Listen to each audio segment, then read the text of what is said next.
Well, greetings, everyone. Let's put a little light on the situation here. All right, that seems to be a little bit better. Um, Tonight's show is actually dedicated to mental health. And uh,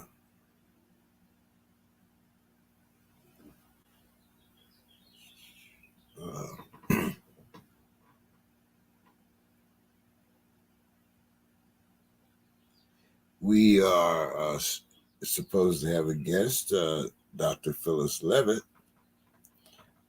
to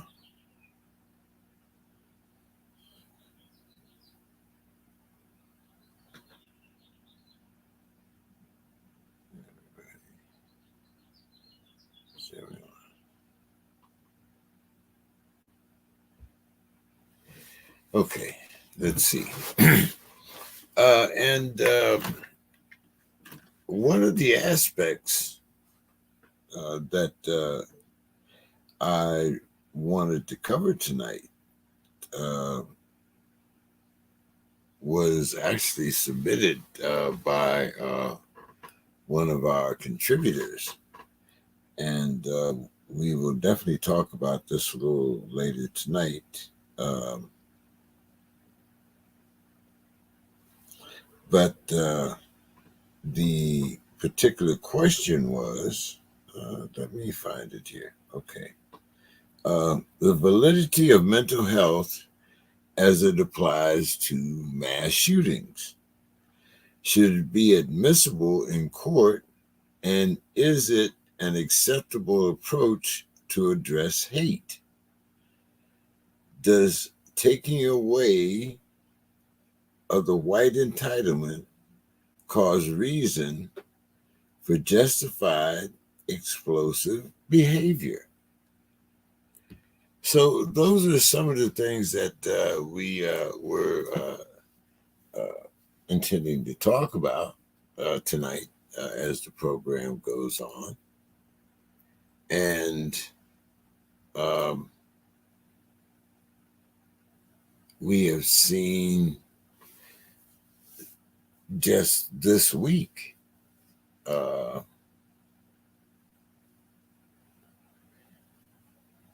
8 people, I believe, died as a resulting of this shooting in the mall.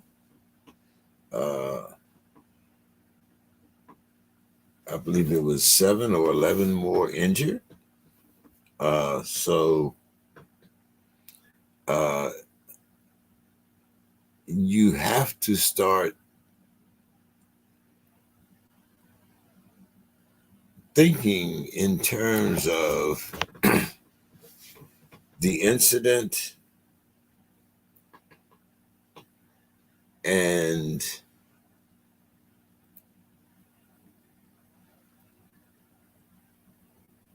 what triggered the incident,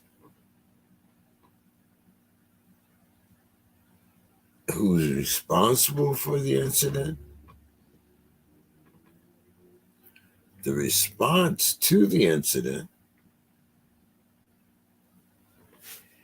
and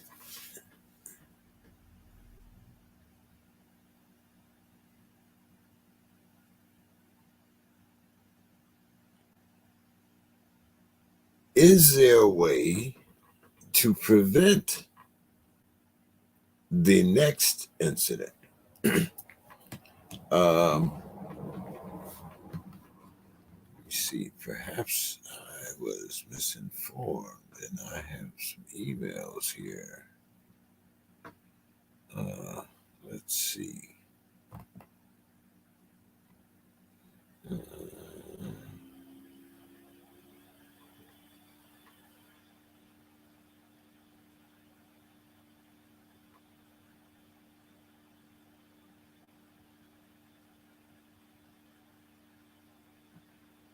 um,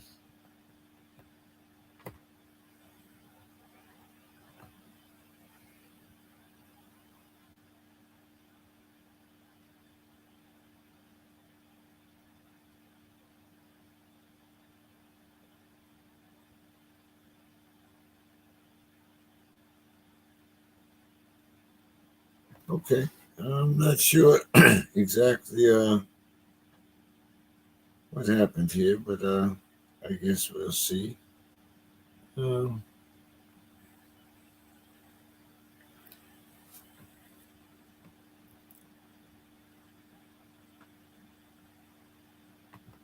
okay. All right.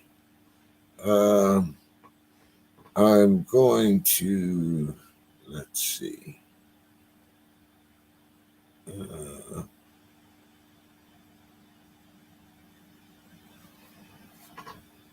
me see.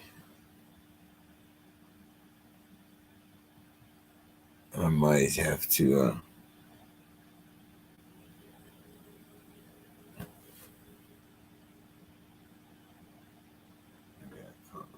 Let's see.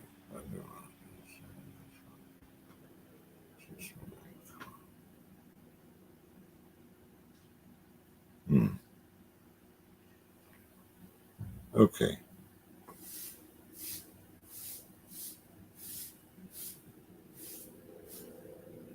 Yeah.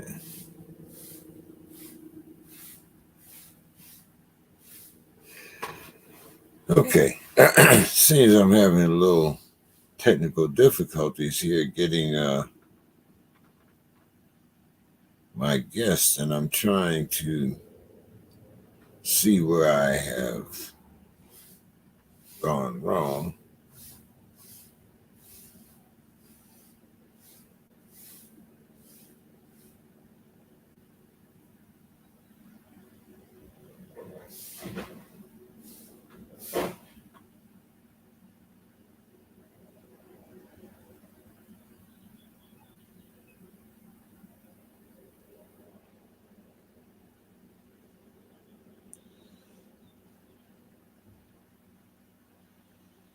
Uh, okay. Excuse me one moment here, people, while I try to find out what is happening. I shall be right back. Okay.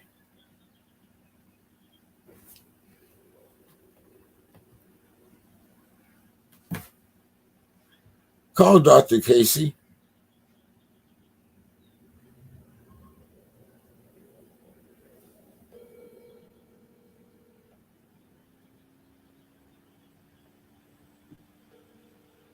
What happened?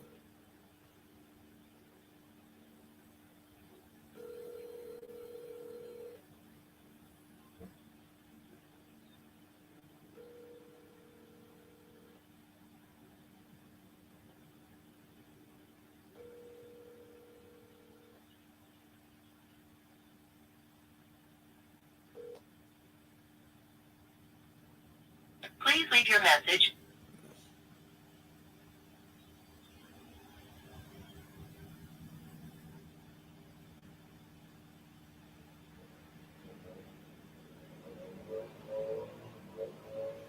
Oh, okay. Um, we're down to our guest. Okay. All right. Anyway. Uh,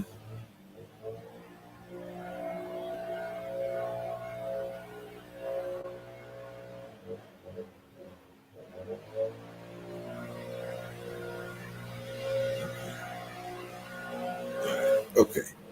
Anyway. Um,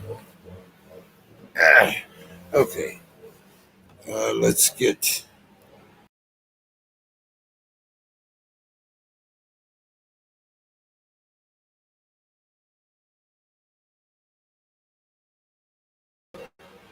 Okay. I'm back. Uh, sorry about the interruption. A lot of crazy things happening. Anyway, as I was saying, we wanted to talk about the mass shootings and the mass shooting problem as it pertains to mental health. Um, but I have to say, as an individual, it makes me very sad in some ways, but it makes me very angry in other ways. Um, we keep having the same discussion, and the commonality in all of this is the weapon. And I would certainly like to say or to think that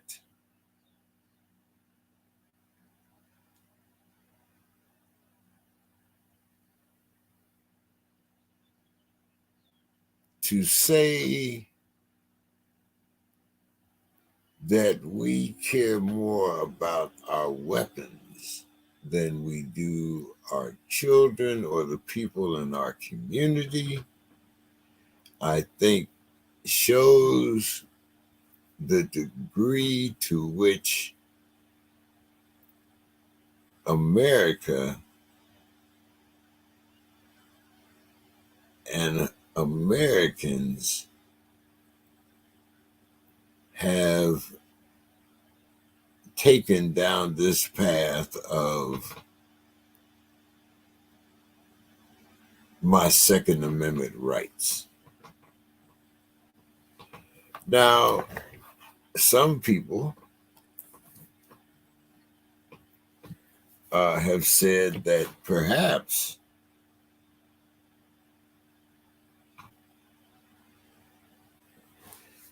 it's time to amend the Second Amendment.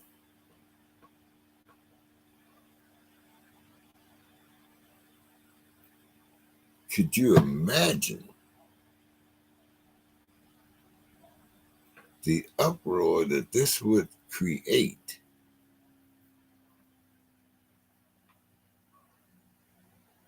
within this country? And I'm not saying that uh, this would necessarily be uh, a thing that could be passed, uh, but I think we definitely need to think about passing some kind of federal gun reform law. But I see Dr. Casey's here, and uh, I want to run this by her. Um, Good evening, Dr. Casey. How are you doing? Hey, how you doing today? I'm doing fine. Do you know if Miss Levitt is still coming?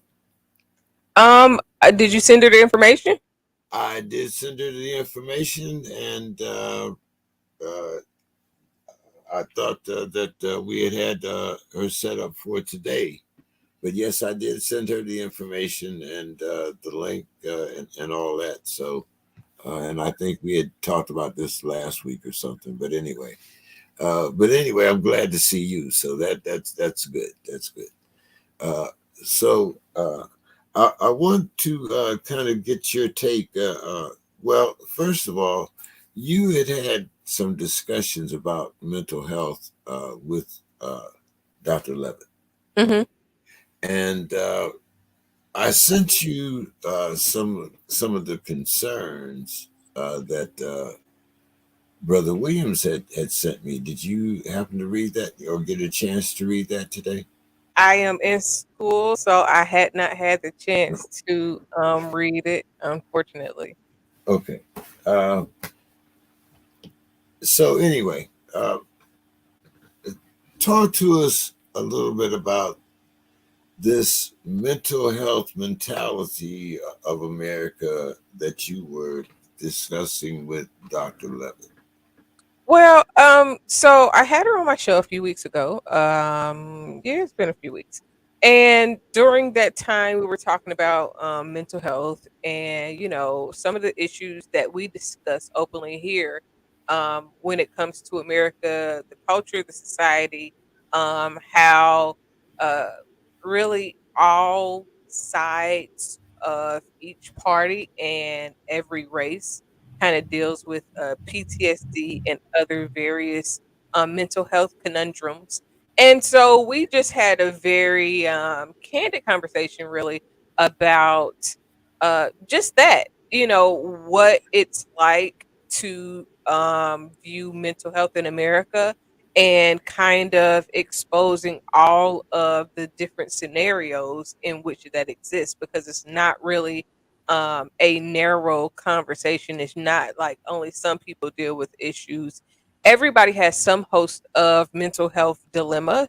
It's just how they have learned to process their emotions, their traumas, and the things that go on in their day to day life. So, do you contribute the amount of violence that we have in today's society to uh, the abandonment of mental health issues? Or we used to have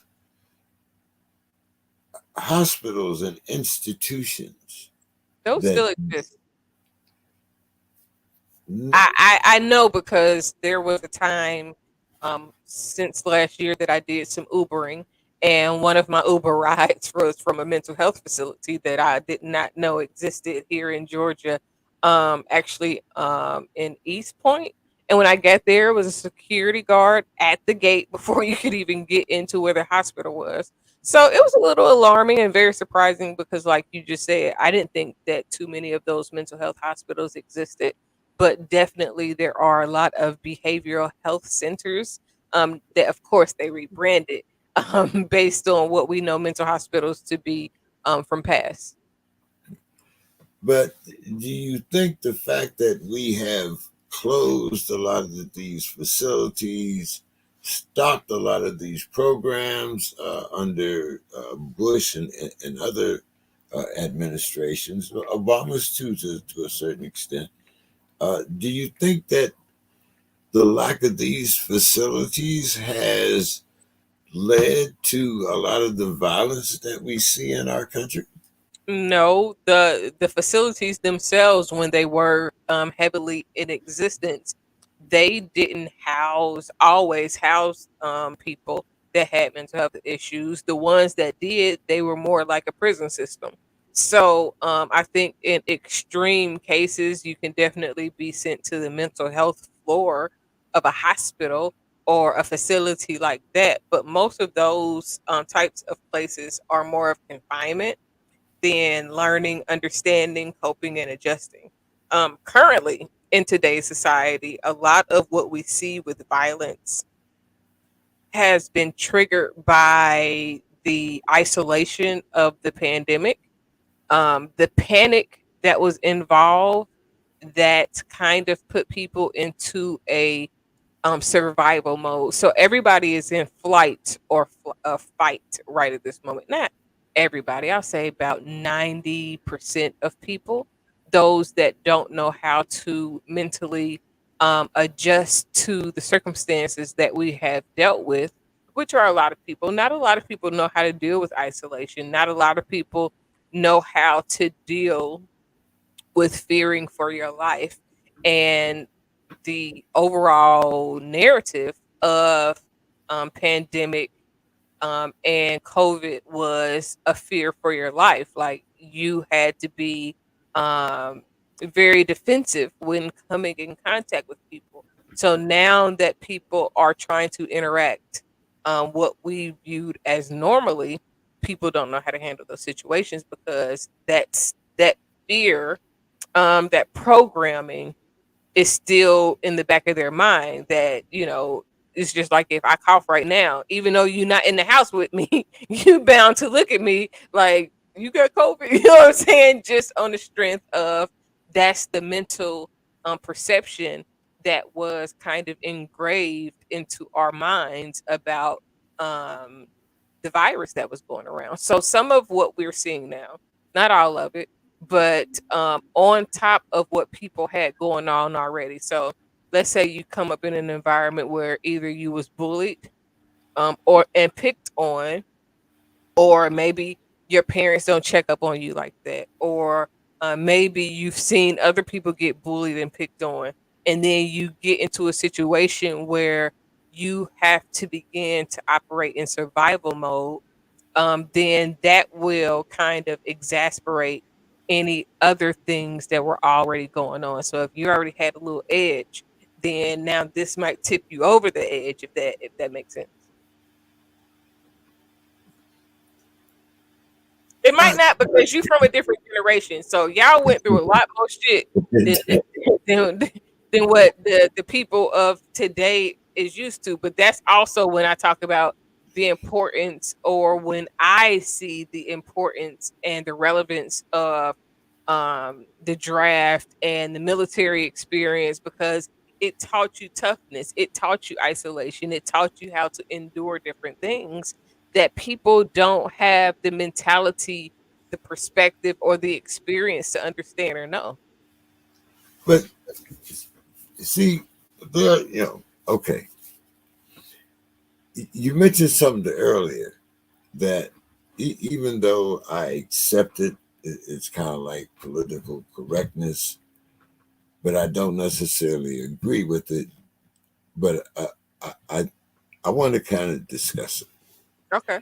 it, and that's PTSD, Hmm.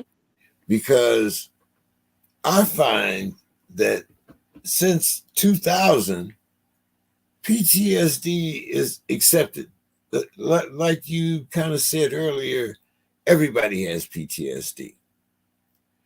But when we were veterans coming back home from Vietnam, and maybe even from some from Kuwait, I'm not really familiar with a lot of soldiers, or even in your case, what, Iraq, Iran.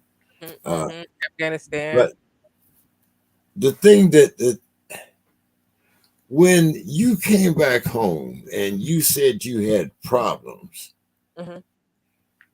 you had combat fatigue. You were Looney Tunes, battle crazy. I mean, And, that is still something that people like throw around. Matter of fact, I was just when the it was somebody that recently had an incident, and it was something about the person had PTSD or whatever, and somebody was on the guy here in Atlanta that went on the little shooting spree right. down at the hospital. The moment that they said that he was a veteran, automatically it went, see, all veterans be like that. And I had to correct some people even on social media, like, hey, just because one veteran is like that with PTSD or is having a bad reaction to whatever he has going on does not mean that all veterans are like that. Just because you know two or three veterans that have a hard time coping and or seeking help does not mean that all veterans are like that. Because I have PTSD and I've learned how to control my temper, but also not put myself in situations that's going to make me fly off the handle. But I also didn't buy a weapon until I knew that I had my temper element under control to where I wouldn't want to shoot before I want to have a conversation. And I can understand that. But when you have every civilian and his mama, every time something happens, saying, "Well, hey, I got PTSD," it's kind of like the boy that cried wolf. And it is. It's, but you know what, James? It's really similar to if you listen to people now, everybody wants to be spiritual, everybody want to be woke. Everybody is claiming that now everybody's an empath. This is the new hot word. These are hot words that people are gravitating to because it's the thing to do. Everybody talking about vibes and vibrations. Everybody, it like it once it catch on, people run with it and they use it for everything. So every time Kanye have an incident, everybody want to say it's mental health.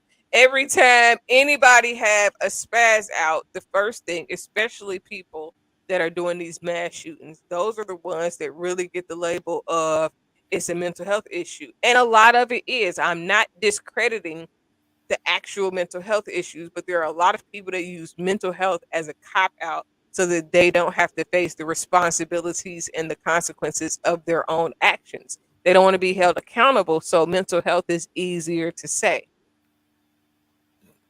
I mean, yeah, who has PTSD? The cop that took the kid to Burger King after he shot all the people in the church, or the guy that shot all the people in the church and then said he told the cops he was hungry? All of them could have a sense of PTSD if we're being completely honest. It just is it's a but but variance. It's just like who has but PTSD I'm just more, saying how the trivial. slave or the slave owners. They both have a different spectrum of PTSD. One has a spectrum of PTSD from exuding violence, and the other one has PTSD from receiving violence and trying to figure out how to counter that violence. PTSD is not like, oh, it's only one person or one side. If you go and lose a relative at a very young age, it's your favorite relative, that can give you PTSD. You might go to a funeral and everybody in there, all over, coffins falling over. You could get PTSD because of that is a traumatic, stressful situation that could be very overwhelming for you. A person that lives and grows up with roaches, like an infestation, like roaches is everywhere, they will have PTSD. That PTSD shows up as OCD because now the thought of anything being out of place feels like they're about to have roaches again. It's the same That's a thing. It's phobia. just no, no, that's still a stressful environment that caused trauma. Post traumatic stress. That could be a traumatic incident. If you wake up with damn roaches coming out your ear, that's traumatic. That could be a traumatic trauma. Trauma is different for everybody based on what you're used to, based on what you've been raised around. Somebody yelling at you, calling you a dirty MFer. If your parents never talked to you like that, nobody in your community talked to you like that, somebody off the street coming up and yelling at you and screaming at you, talking to you like that could feel traumatic. You can't base somebody else's level of pain or traumatization off of what you think would be traumatizing. War is So not the only thing traumatizing. so when my girlfriend break up with me, I could be traumatized for the rest of my life. You could, depending on what happened in that relationship, depending on how the breakup happened, yes, there's a possibility that you could be traumatized for the rest of your life. The likelihood of it is slim, but it depends. Again, if you are codependent on that woman, and let's say you was getting all your money, like let's say you was like just you was getting to the bag. She had a big bag and you was like, "Oh, I'm about to collect the check."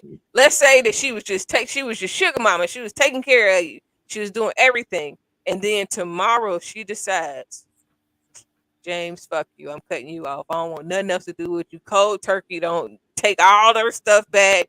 Cut off all whatever the allowances she was giving you. And she just end everything. That can be traumatic. Actually, it's also known as financial abuse. That's the reason why it's good to have your own shit. Because no, Yeah. that literally that is a I sense done of trauma. I done got real old. I mean, financial abuse. Okay, No, damn. I mean, that's just like they got pastor abuse, pastoral abuse, they got financial abuse. These are things that was abuse back then, but it wasn't seen as abuse because it was normal for women not to have money and for them to depend on their spouse for everything. Right now, if you use it, it's almost like,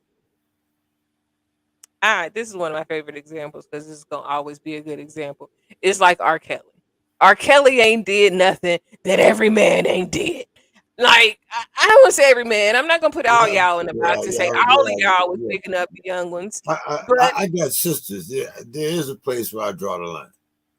because you have sisters that probably never molested you. So all of those things for R. Kelly makes a huge difference. But my point is, he's not really, he did something that was bad. It's bad in the 2000s. In the 50s, that was normal. In the 60s, that was normal. In the 70s, 80s, and 90s, that shit If was you normal. Matter of if you fact, if you came to jail in the 70s or 80s, the time that I was in jail, and you came to jail with a charge like R. Kelly, your ass was put in solitary confinement but not because for it was not that was not there were certain crimes a consenting that would young lady, a that child, were not a baby. acceptable. The babies, yes. A 15, 16-year old, they wasn't killing nobody for no 15, 16-year old. Because at 15 to 16, them Maybe little girls is out there. Them maybe little, down south. Maybe them, that's a southern thing. them little girls was out there, be out there looking for men. They be hoping to find some older man that's gonna swoop them up at the end of the day. And just like the parents that was involved in the R. Kelly scenario, there are parents that are training their children to go and find older men. So when Uh, I'm saying uh, it's not something that's not have not been done, there was a time you could marry a 12-year-old and it was completely legal. So what I'm saying is that over time things become unacceptable. But at the time, just like with R. Kelly, you know what I'm saying? Like back then, that was nothing. That was normal. That was very normal to date somebody that you 20 something and she, you know what I'm saying, in high school, and you picking her up from high school. That was normal. So yeah, the things that were normal back then, it wasn't financial abuse. If somebody, you know what I'm saying, could string you along and play with you financially and make you codependent and then, you know what I'm saying, play with your emotions based on the finances and control you with finances. Back then, that was just a man taking care of his household. He paid the bills. He say what the hell he won't, do what he won't, and you better listen. yeah. Oh no, Now, that's abuse. yeah, yeah. Like I said, I mean, I've come through the politically correct stage. Now, every day it's kind of amazing how things change. Woke, one day is you're woke, one day you're unwoke. But I want to stick on this mental health thing because uh, as I've been working with an organization that actually comes in contact with the homeless people in some of these encampments.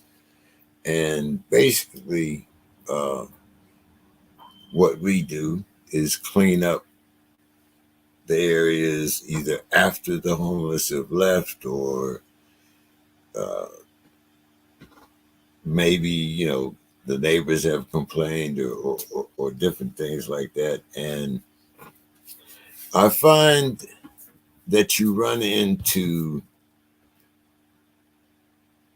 a very distinct group that has mental health issues and they know that they have mental health issues, but their biggest obstacle is finding adequate help. The system wants to give them a couple of pills and send them on their way. They don't really want to deal with all of those underlying issues, as you said, PTSD and so forth, so on. Homelessness. There are various reasons for it, but when you find a person, like I said, it seems to be more of a let's give you some type of medication rather than really address the problem. And instead of actually going among these people and trying to address their issues, they're all kind of put in one ball. And I want to know, how do you think it would be possible to actually help those people that have mental health issues but don't want just a pill and a glass of water? So first and foremost, a lot of the pill pushing is based on pay. Um, Two aspects. One, the more pills you push, the more kickbacks you get. On the other end of that is the amount of mental health professionals and life coaches that are equipped is not as many as the mental health patients. So if you get a person that is going to see a mental health professional, whether you're going to a medicine doctor, which is the psychiatrist, or the psychologist, which is the talk therapy doctor, a lot of times they're on a time limit. They got probably about 50, 60 people to see in a day. So a lot of issues don't actually get addressed. A lot of times you're just actually reviewing some shit that you probably talked about the last time you went, that or you don't get enough opportunity to talk about something to get to a solution or to really get to the core of the issue. So if you got an hour long appointment, you playing catch up for 20 minutes, recouping over whatever you've already talked about before or catching up on what happened since the last time. And then you got another 20 minutes to get feedback from that person, and then shit, that's 40 minutes right there. Like about time you Yeah, 40 minutes in, 10 your minutes. time is gone because you only got a Yeah, 45-minute hour. yeah, and you gotta, now you gotta make up time for the next appointment, all this, and if they go over, then it pushes the next person's appointment back, and then so that is how the delay in appointments and things like that happen, because you're trying to, it's like a, you got the pill mill, and then you got the spin wheel. It's like a rat race. It's everybody get them in, get them out, get them in, get them out, get them in, get them out. And as long as you use that concept, then it'll always be pressed for people not feeling like they're getting the level of conversation, communication, and clarity that they need. And then you got the other portion is a lot of people go into groups, and so you're going to a group with 10, 15 people talking about their problems.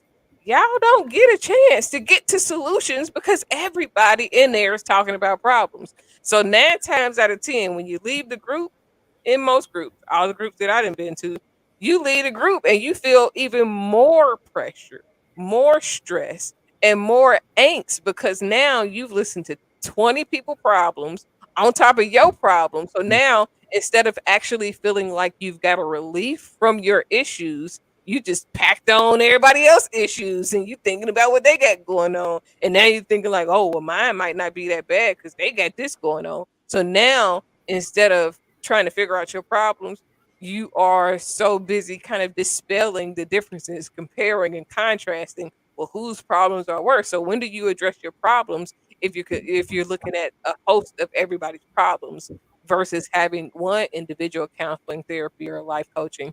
And then the thing is getting more trained professionals out there.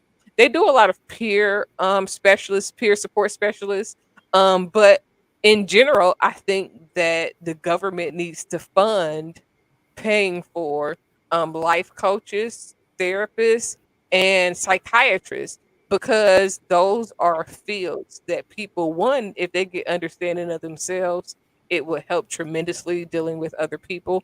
But two, people need to have the resources. And 3 million people can't see one person.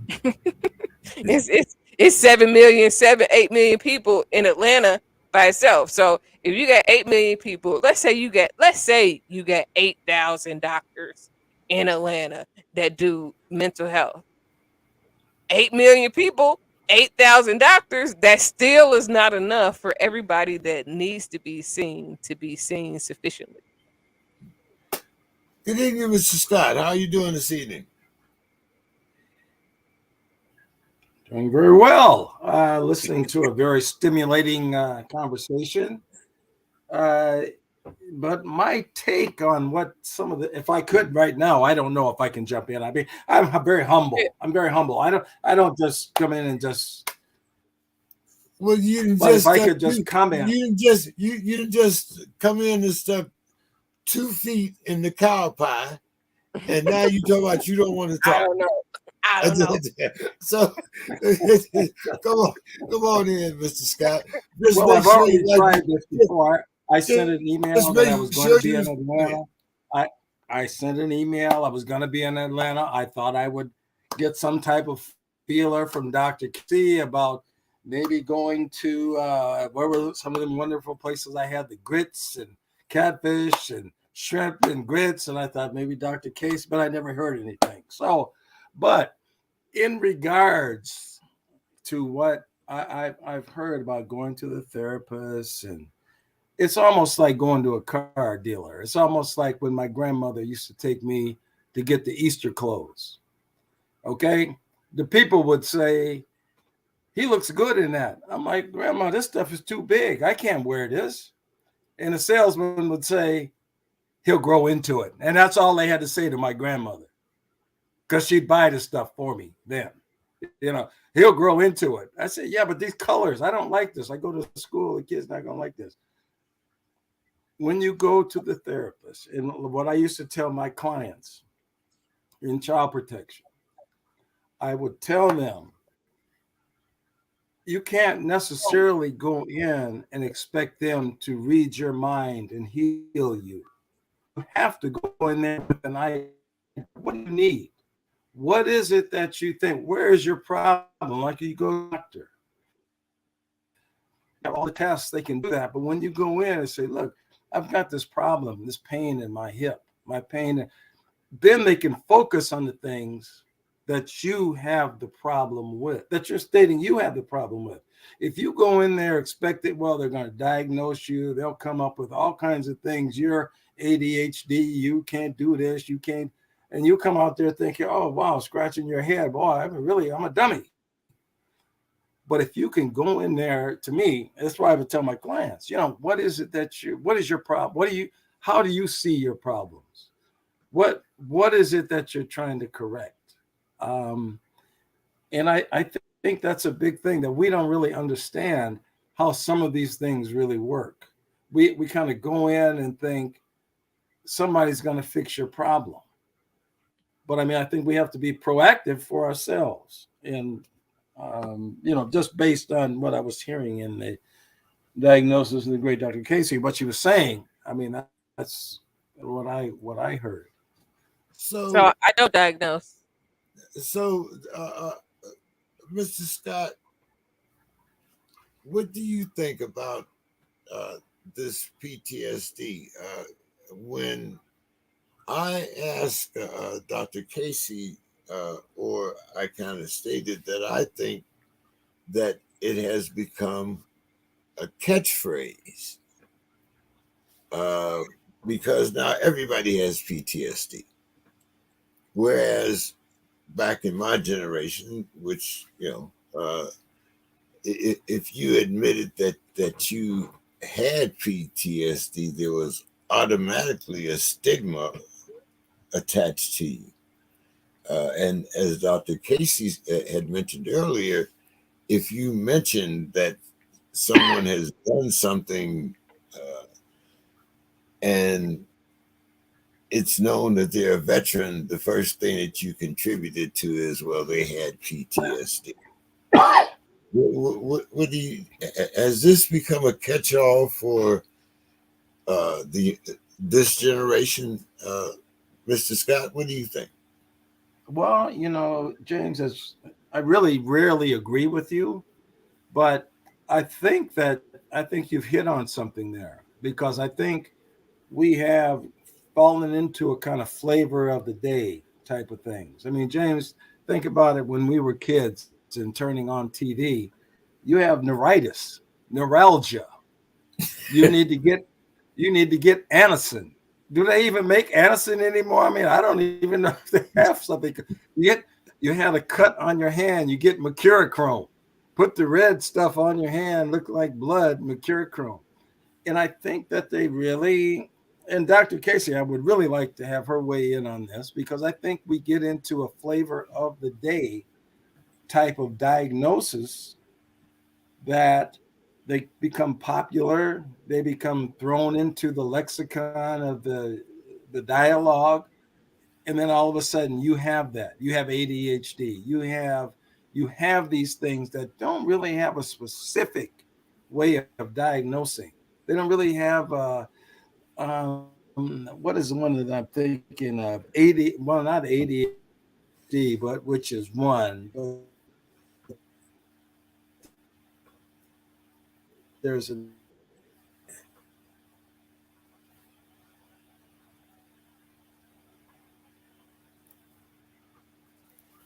Yeah, there's probably a few, but Dr. Casey, I know you had kind of weighed in on that before. Yeah. But did you So want? what I was saying earlier still stands, is that a lot of words are hot topic words. So people are using them, like everybody thinks that they are an empath now, just because being an empath and feeling other people's emotions, which people got so confused on what it really is. So a lot of times it's like people always say people are narcissistic. You don't know that person narcissistic. They could just be healing from something, dealing with something, or overcoming a certain type of lifestyle that made them have to put themselves first. And now they are operating in a place of protection and survival versus being all giving and giving all of them of themselves away. Um, so a lot of times people just say stuff because, like you said, they hear it a lot. So even with a lot of the things that people see as mental health issues, a lot of times people with ADHD, they just got a lot of fucking energy and don't nobody know how to help them manage their energy well, so they get labeled. It's a lot of things that have to do with the misconception of emotional stability, with how society views things versus the reality of all humans are different. There is no real base level emotionally, because the baseline that we get for a lot of sickness, disease, and things in the medical field are not baselines for Black people. These are baselines based on the statistics of the people that are more likely to participate in those type of surveys. Black people don't like to participate in the surveys. They're not giving nobody that information. So a lot of the information that we see in statistics are going to be a little off, because you're not really getting the full scale of what it is that we are viewing and what people are dealing with. They're only going to tell so much. So you are going to get a lot of people, especially now in society, where everybody is saying that people got different stuff going on, when in reality, people are just dealing with life, and people deal with life differently. So it's like a mixture, really, because yes, everybody is throwing around misdiagnosis for people that they just see online. You might see somebody online, you talking about they depressed. They might not be depressed. They might just be going through something at that moment, and it's taking a minute for them to um configure how to get out of whatever dilemma that they're in. But depression oftentimes is a matter of being in deep thought and trying to work your way through whatever it is that you're going through. And a lot of people will tell you not to think too deep, you know. But the way that society is ran, even when you play into the religious aspect of it, it is not configured to really deal with things. Everything is configured to push things away. So in religion, they tell you, you a new creature, you know, old things are passed away. And instead of dealing with the shit so it can really be passed away and you can learn from it and it doesn't keep coming back up, they just say, oh, things pass away. They do 3 spins, say Jesus, Jesus, Jesus. And then, you know, they think that they knew. They act like that their problems are no longer in existence, when in reality they just are in denial. So when they don't face their problems, then they live in a state of denial. And then guess what? Soon something happened, they're triggered and they're off. And then people think that they got a mental issue when no, it's just a whole lot of trauma that they ain't dealt with. It's the trauma that was passed down through their generations, their ancestors and the generations through their genes. And people don't realize that trauma is passed down through your DNA as well. So everything that you go through, everything that you learn, it changes the chemical makeup of who you are as a person. So as you're learning and growing, when you have children, let's say you a person that has children when they are in their in a better place than not, then that child will get the DNA of that better place. And there will be a child that may get the DNA of when you're not so in a good place. And that affects the child. So a lot of people, when you're going through pregnancy, you deal with a lot of different things. Some people be super happy, they can eat whatever, da da da da. And normally that baby come out super happy. That baby eat whatever and da da da da da. And the things that you see in pregnancy, like so if a woman is pregnant, she got pimples all over her face. Normally that baby might have come out and have baby acne because it's just a reflection of whatever is going on in the womb. So I must pick some really good baby mamas because every one of my kids is scared to death of going to jail. I mean, but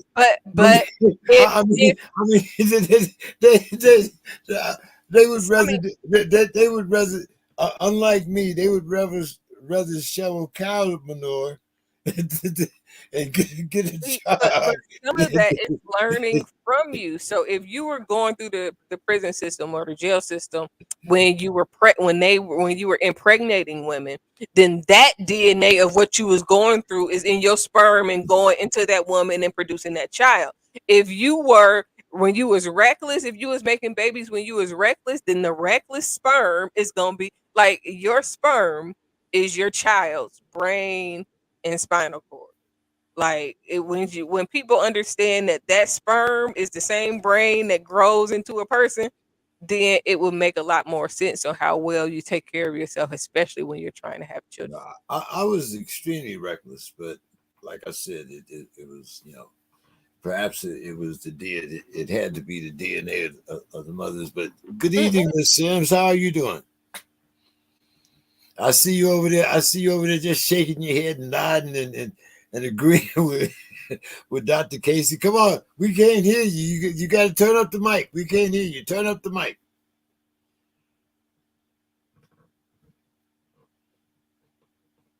We know you singing, but we just can't hear the song. So Miss Phyllis just emailed me. I guess it slipped her mind. She's up in age. But I did let her know. Hey. What was that? Come on now. She is up in age. I don't know how old she is, but she's older than me. So anything older than 40 is up in age. Shit. Goddamn. Age discrimination. You got me and Miss Sims on here. I didn't say nothing. Are y'all older than me? Yes, we are. Then y'all up in age. And I think I might have a couple of years on Miss Leavitt too. But anyway. See, I mean, it might have slipped her mind. She Miss Sims, have you gotten on the mic yet? No, we still can't hear you. Go off and come back, maybe. All right. That's what it was doing. Yeah, so I told her that you had sent her the link and everything. Unfortunately, I'm not sure what happened. I was trying to set that guess up for you. Well, we can set it up for another time. It does, it's fine. We'll have another mass shooting next week. So don't say that. I refuse that. We will not have no more mass shootings. I mean, it's unrealistic for me to say we won't have no more, but I'm saying that we won't have no more. Because it's one that's happening. They've been clowning down in Atlanta. Boy, they've been really clowning down there in Atlanta. We had one mass shooter, and now that we clowning. The other guy was in Texas somewhere. They didn't have two shootings in Texas, and then another guy running into the crowd. But your Yeah, car, with a car, I just drove into, but on that tip, I'm sorry, when I was on the other computer for some reason on the James King, JK3 show, for some reason that one just kind of knocks me out. I don't know. Maybe it's just I was talking about sports on that one, and maybe JK had me kind of blocked because of what I might say. But yeah, I mean, all the mass shootings, and then on the other hand, I don't see anybody really trying to do anything about gun control. So the argument is, well, we have our Second Amendment, and it's not the guns that do it, It's it's the not the people guns. that do it. Don't take my guns. I like my guns. I want some more. I just haven't went to the dang on pawn shop to buy none. But the thing is, they fall into the hands of people that do. I mean, in They the not kids paying going, bills. wait a minute, Dr. Casey, just wait a minute. Kids going into school and shooting the teacher. I mean, when have we heard of these kind of things? When have we heard of? And again, I always bring this thing back to the parents. The kids cannot go in and buy a gun, and I get that. And so the parents have these things, and they're not doing what they need to do, which is what we all need to do as adults. And we need to bring this thing back to, like my grandmother said, you a child and you in a child's place. Stay in a child's place until you grown. But we don't do that anymore. Now, anything goes now. Anything goes. And people are approving of that anything goes. And people are co-signing that instead of reining in if until you really learn how to handle these things, until you really learn the purpose of these things. This is why we see these things. So, I mean, that's my opinion. And again, it's just an opinion. And as the great Denny Green said, everybody has an opinion. Great thing about America, you don't have to listen to it. But this is one I believe the parents have to step up and really intervene in a lot of these things. Mr. Scott, number one, when the parent fears the child, it's hard for the parent to tell the child what to do. And number That's the two, parents' fault. They're gonna fear the child instead of making the child fear them. Okay, they're gonna instead of making the child fear them. So yeah, but if the child fears them, then you come in and talk about child abuse. Hmm. Okay, and number two, when your child's gun is bigger than the gun that you have under your pillow, once again, it's kind of hard to argue with them because well, you got then you're admitting it's out of control. Then you're admitting there's nothing that we can do. No, You're admitting no, that I'm a prisoner in my own home. That my kids can come in here with a bigger gun and they can tell me what to do when I'll run this ranch or I will wreck it. I run it or I wreck it. Period. and your ass be in jail. This is not. Those This days, is not the 70s. This is the 2020s. Your ass be in jail. Talk about you gonna I'm wreck it. telling you, those days are over with when the parents talk about I brought you into this world and I'll take it. Those days are over with. Not in this house. It's not. Well, Your Not in ass this be in house. jail. but all your kids are grown and out of the house, Mr. Scott. And I would like to reiterate that guns do not kill people, and the criminals don't go get guns at the place where you're supposed to get guns at. If the criminal want a gun, the criminal's gonna have a gun. If these little kids, that even the ones that are going to buy guns, if they really want a gun, the black market is a hot market. You ain't gotta go to the pawn shop and get a registered gun. If they want guns, they're gonna get guns. Even if they try to make guns illegal, guess what? That's gonna make more guns hit the street. You know why? Because people like illegal shit. Hey, the streets were much safer when only us criminals had guns. Exactly.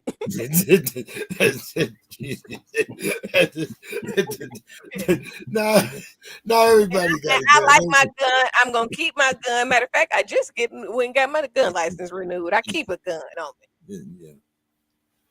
Well, yeah, hey, but like Mr. Scott says, I do think that it has gotten a little. Well, no, I think it's gotten a lot out of control. because at one time the people that had guns knew how to use a gun.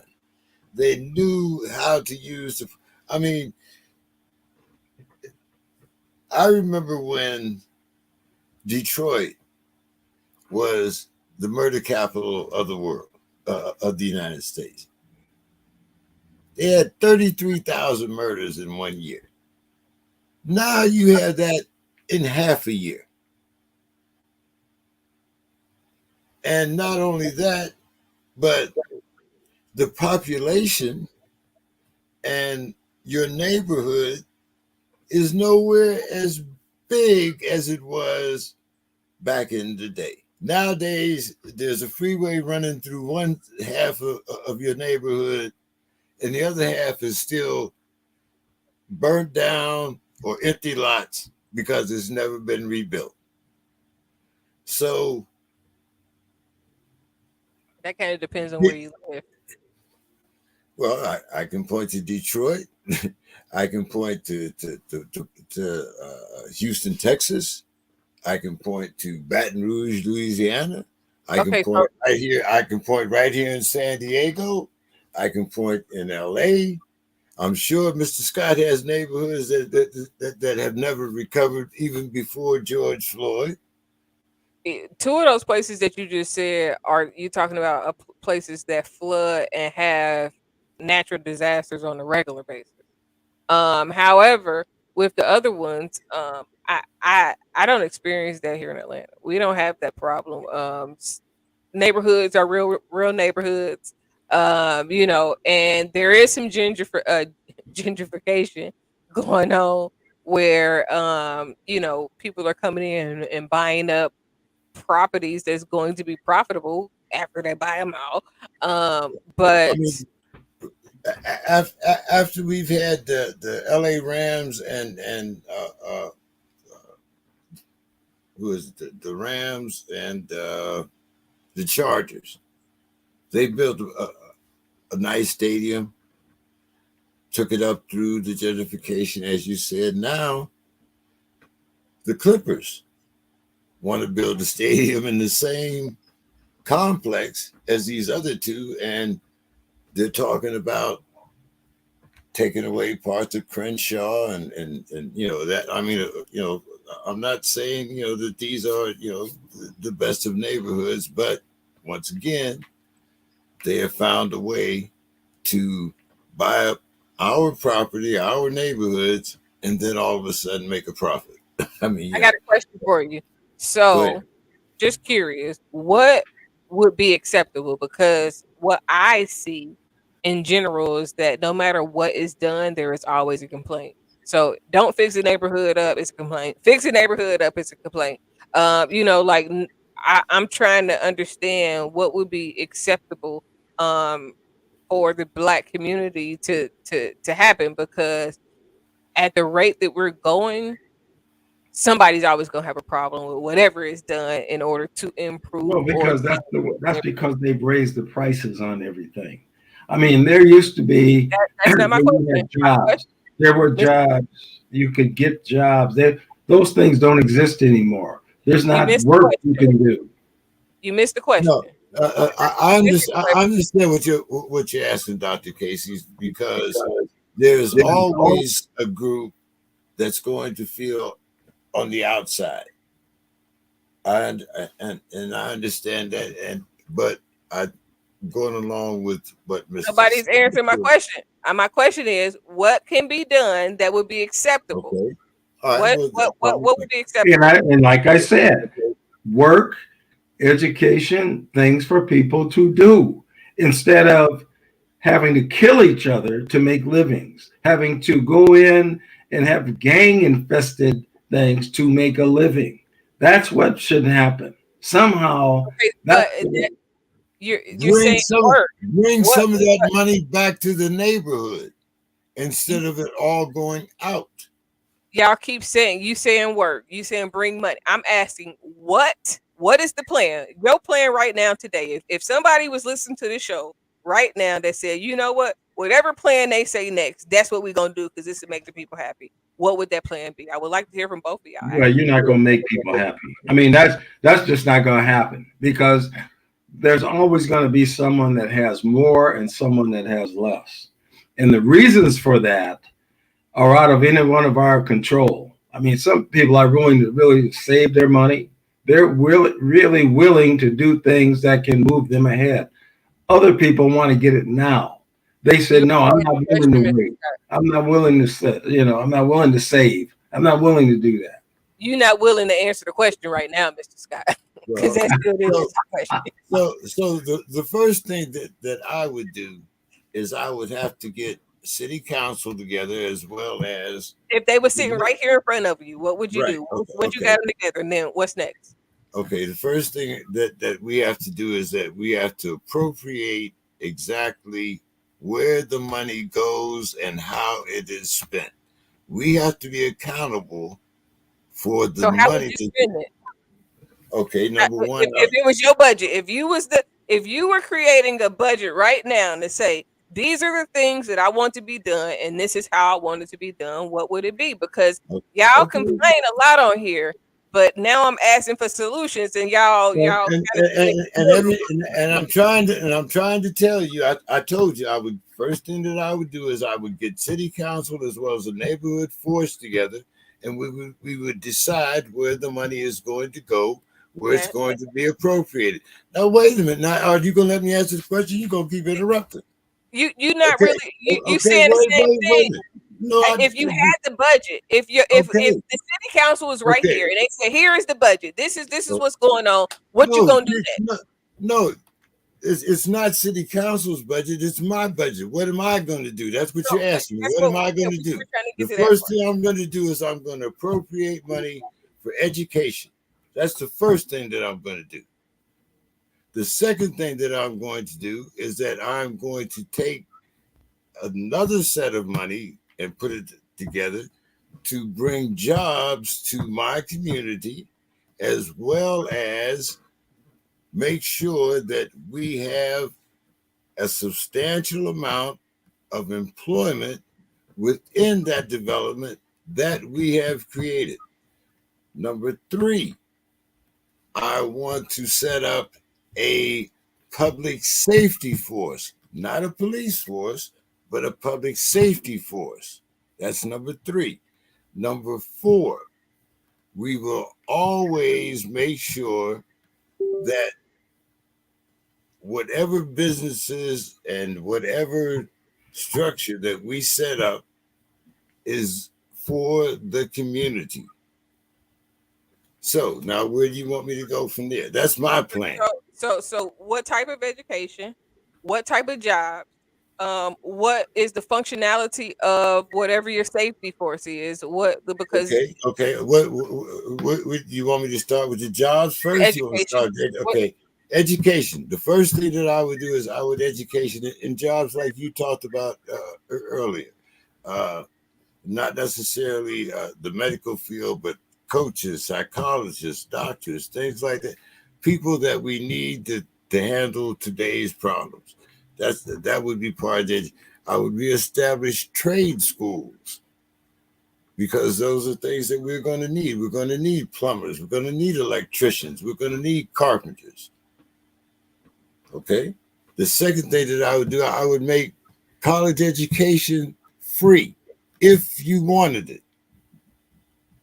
Because like I said, we also need a certain number of laborers and so forth. What was the other question? You asked me about the public safety force. I think that every police car should have two people. You just said there weren't police officers. Well, I'm getting ready. That's why I said two people. One would be a policeman or law enforcement officer, and the second would be either a social security. Not social security, but a social services or someone that could deal with people that possibly had mental health issues, not necessarily criminal issues. Go ahead. Okay. What is next? You said that the safety organization had no, it was not police, it was something different. So you had it had law enforcement officers. We still had firemen. We still had emergency, and all that, stuff like that. the way you originally described it was that this special force of safety was something totally different from everything else that was already established. And then with what you said for education, you also included some jobs in there, but was not specific on what type of jobs you would bring in to help create the revenue to keep people employed. Well, I just said it depends. Okay, now if I'm living out here in California, for instance, then I would have a different job market available. In other words, okay, out here I could fix Teslas, I could fix BMWs, I could fix high-end cars. I would not necessarily, because of all of the pollution restrictions and everything else, this would be something that would be viable out here in this particular state. Now, it might be viable in if I lived in Ohio or somewhere like that, But where you had severe. how many Tesla mechanics and like how many of those do you think you Well, would just employ in the neighborhood? like you, just like point doctors, I would have 8,000 mechanics and 800,000 Teslas. See, but what I said earlier was 8 million people to 8,000 clinicians. Well, But the I mean, reason why I'm asking well, you I these mean, questions, the reason why I'm asking you these questions is because one of the consistent things that we do on this show is talk about problems, talk about things that are yeah. wrong, and there is a heavy, We need strong, solutions. heavy, strong. There's a heavy, strong, like real heavy and strong emphasis on the problems that are The going problems. on, And and because there's these a problems very are so huge, these problems are yeah. uphill.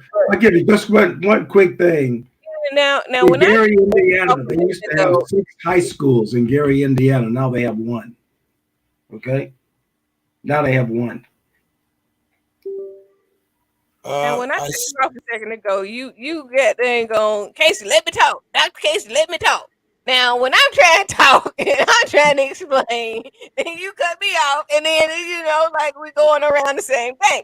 But the the point that I was really trying to make in asking these questions is because if we always talk about the problems and everything going on, it doesn't matter how big the problem is in Minnesota. We've talked about the problems in Minnesota. Probably about if I've been on the show for 100 episodes, we didn't talk about problems in Minnesota for 95 of those 100 shows. And but 87. I counted. we talk we go around and around. Okay, 87. That's still a high ass number out of 100. My point is, we always talk about problems and what's going wrong and what's going wrong. And the solutions that are normally spoken of aren't spoken in detail to where somebody could actually pick up the baton or the torch and then run the marathon to make sure that those things get done. So, as much as we talk about problems, because it's actually very draining to come on here every Monday and know we about to talk about problems for 2-3 hours. But if we talk about the problems, then we also have to have some viable solutions, not just complaints, not just, well, I would put jobs. Okay, well, what kind of jobs? Because if you can't particular what type of jobs that you would put in those places, then how is somebody else going to take that suggestion and run with it? How are things going to get done if we are not actualizing the solutions as much as we focus on the problems? So I don't mind talking about issues, but what is the solution to the complaint? Because just a second ago we wasn't about to get that. What we did, the conversation that we just had, where it was kind of like, okay, well, this is what I would do, this is how I would do it, and this is what would work for whatever area that you're in. That's a conversation that I have never had on this particular show. It's more, okay, well, why ain't The they doing reason, it? And then what do we no, do? So, the reason why we have never had that conversation is because we talk about headlines, and every headline is either about whether Joe Biden is running, whether Trump is running, whether somebody got killed, whether there's a gang problem in such and such a city, That is the reason why we don't talk about solutions, is because usually we talk about the things that are the headlines, and the headlines are problems. Now, I've thought that I've tried within the last month or so to kind of refocus our show and bring on guests and whatnot. As I see, we have a guest right now, Miss Meadow.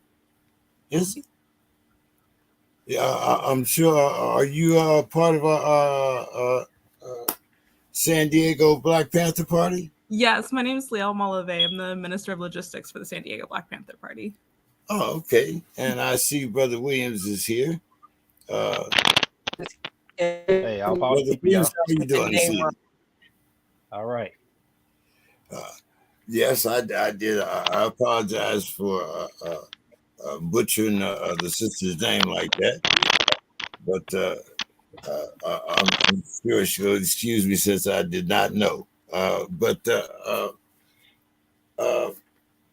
Dr. Casey, are you going to be able to stick around for a little while longer, or? Probably about 10 or 15 more minutes. You see, my eyes is all low. I'm really tired. I be getting up at 7 a.m. and be running until like 2:30. I'm exhausted. Oh, I thought you was just out showing off that new hairdo. Mm-mm. Well, when I was in your town, I was really hoping I'd get a call or an email when I was in your town, but I didn't hear anything. I threw the feelers out there that I was going to be in your town, but So, Brother Williams had brought up. You know, Mr. Scott. Wait, hold on. She was He's trying to change the subject because they've been getting on you, snitching gone every time they get on. They Mrs. somewhere trying to get to Miss Casey. So you know, they be doing that. That's them. I'm just Hey, listen, nobody has mentioned. Nobody has mentioned.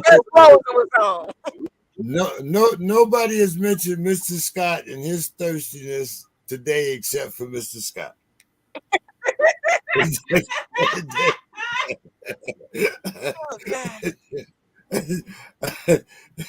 So anyway, as I was saying, Brother Williams brought up some very interesting points here, and I thought we should talk about them. One is the validity of mental health as it applies to mass shootings. Should it be admissible in a court, and is this acceptable approach to address hate? So, Brother Williams, before we start the conversation, can you kind of give us a little background on what you thought when you were addressing these questions? Well, the deal is I knew Casey had a special guest on, and so I kind of wanted to get a psychologist approach to mental illness as it basically applies to these mass shooters because, I've heard of it being mentioned and brought up in court and used as a defense. And so with the incline of these type of shootings taking place, and like right there in Dallas, Texas area, Allen, where I'm from, they just had one that just took place, and then in Brownsville, you had a person who ran over eight people and got and killed them, and these things these just happened a few days ago. So just in response to that type of stuff taking place, I just kind of wanted to get their take on it, and is this can we equate this to mental the increase of mental illness? Is it kind of like something we're going to have to get used to, just like global warming, where we try to write that off, or what's kind of like what's really going on that? So I just wanted to use that as a start, a jump starter.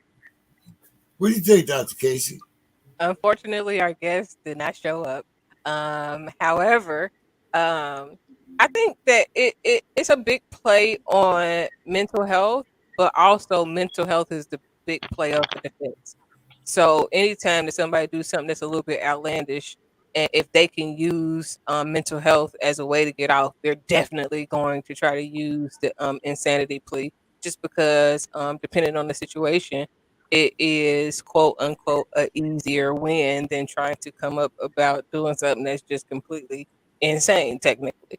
But I think we kind of talked about this a little bit before, James. A lot of it is mental health. Again, we got a lot of people that's in a flight or fight type of stance because of the pandemic and being in a survival type of instance where we've been told that if the wrong person get close to you, then you might, you know what I'm saying, get sick and die. And that will put people in a state of like anxiousness where now if somebody say the wrong thing, you're on edge, but you're not on edge because you might have necessarily been on edge 2 years ago, but after being isolated and then kind of fed the information and conditioned to think that your next door neighbor could be your worst enemy, not because they've done something wrong, but because they might carry this virus, then it puts you in a panic type of state of being. And for a lot of people, they don't know how to come out of that. You got to remember, we're dealing with a lot of people that don't know how to process emotional trauma or emotions without trauma. So when something happens, now instead of them being able to think things through like they would have done in 2020 or 2019, now they're like frantic. Now it's like a panic type of response. So when you respond in panic and a temporary emotion, then your response is a little bit more drastic than if you have the opportunity to have a still mind and kind of sit with it. Before we were all conditioned a little bit different, but the latest conditioning that went out with COVID really shook people up in a bad way. Uh, Dr. Casey, I know it's close to 7:30. You want to give your final thoughts, or you want to stick around with us a little longer? I would love to give my final thoughts. I wish I could stay longer because we have this beautiful guest, and I would love to hear her speak on these topics. However, I do have school first thing in the morning, and I'm tired. So, in my final thoughts, um, consider what you have going on, but also considers what others have going on. If you've gone through and overcome a lot of stuff, then just imagine what the next person has gone through and had to overcome or could be currently facing. So if you think like that, it'll allow you to be more compassionate and empathetic with other people so that you're not so quick to go off because shit, you had a bad day. They could be having a worse day and you just ended up being at the end of their worst day. And it could be either pleasant or not so pleasant, but you have to take the initiative to be accepting and understanding of yourself. That's the way that you become more accepting and understanding of others. And then the other thing that I want to reiterate is with all of the things that we see that are wrong, let's start jotting down some ways that we can make those things right. Even if it's a headline, just because it's a headline don't mean we have to harp on the negative image of the headline as much as you can change the narrative and try to figure out how to learn and grow from whatever that headline is so that the show and our lives and minds are always being progressive and proactive on finding solutions. Because if you keep harping on a problem, you end up having more problems because you're noticing more problems. But if you start to look for solutions, then you'll start seeing more solutions even within the problems because now you'll begin to pick out and point out the things that are working so that you can, kind of tweak it so that the things that aren't working can be either phased out or turned into something that's working. So it's Dr. always Casey, the only problem with what you're saying is when people cross the line. And see, These this are is her the thing. Mr. Scott, these are her final thoughts, not yours. I'm done. Go ahead, Go ahead, Dr. Casey. so even if somebody crossed the line, you still have to be able to have a temperament. At no point should somebody being able to cross the line make you lose self-control to the point to where you would end somebody's life or do something crazy that you wouldn't want to be held accountable for later. Every action has consequences. So regardless if somebody is pushing the line or not, do you know how many people times somebody push the line? supervisor. Let me speak to a supervisor right now. Sometimes they don't have a supervisor. Sometimes they don't want to get. Sometimes they want to act them, so they don't have to get the supervisor because they're gonna get in trouble. Guess what? You ain't the boss. Give me the supervisor. Unless you're the owner of the company, you got a supervisor. And sometimes you have to handle things from an objective standpoint. You can't always deal with everybody the exact same way. For different people, you have to deal with them differently.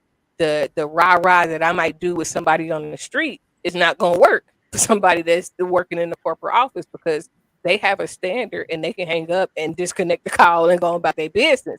But somebody in the street, they might argue with me for a second. So it's still a matter of understanding the environment, knowing the people that you're dealing with, and then seeking to move forward in a solution based mindset. If you are dealing with somebody that's trying to push your buttons, if your mind is focused on the solutions, then despite what button they're trying to push, you're still going to see it from a different side of the track than if you're agitated and you like, oh, we pushing buttons, well, let me push yours too. It's gonna be a different response. But thank you guys. I'll see you guys next Monday, and I hope you guys have a good night. All right, all the people case. Hey, Good to so see you. let me use something to kind of jump this off with Comrade Liel. So in regards to processing trauma, what's your take on the difference between the younger generations now and then Sims and Scott? I can get y'all to kind of just jump in on how y'all dealt with it and what makes it a lot different now in terms of the youth versus when y'all were young in regards to processing it. So I would say a lot for today revolves around we go straight to our technology, which I would say is probably causing a lot of these issues with people being able to do the right thing after their trauma, because we have this issue that happens in our life, something traumatic goes on, so then we go straight to isolating ourselves and going directly to our technology. So then from there, we're bombarded with lots of different videos and things that have a tendency to go after some of our worst habits or like thoughts, and that keep playing off of that. So when you're in a depressive mood and you're going down your timeline, you're going to like a video that reflects something that's depressive that you're feeling, and they'll keep putting videos like that in front of you. So you just keep diving deeper and deeper into that depression rather than being able to not isolate yourself and go back into your community. If that helps. Yeah. So real quick, and then Sims, I would like you to jump in on this. The way I see that is with analytics, and by like Comrade is saying, the fact that the youth go straight to their devices, and with the analytics, it's basically looking at the last type of video you watched, and based on that is sending you more of that, because we're talking about artificial intelligence from that standpoint in written code. The idea here is that it's not approaching it necessarily from problem solution. It's approaching it from, hey, is this your problem? Hey, is this more of your problem? Hey, does this identify more with your problem? Hey, this is somebody else with the same problem. Hey, this is another person with that problem. And you fall deeper into that. Whereas I would think back in y'all's day when you did not have that easy accessible technology, a person literally had to sit down and have direct interaction. And so what are y'all thoughts in terms of how that can, I guess, be removed or revisited in terms of nowadays with the youth? Well, first of all, I think we have become desensitized by the phrase PTSD. Now everybody has PTSD. Kids got PTSD. Your dog has PTSD.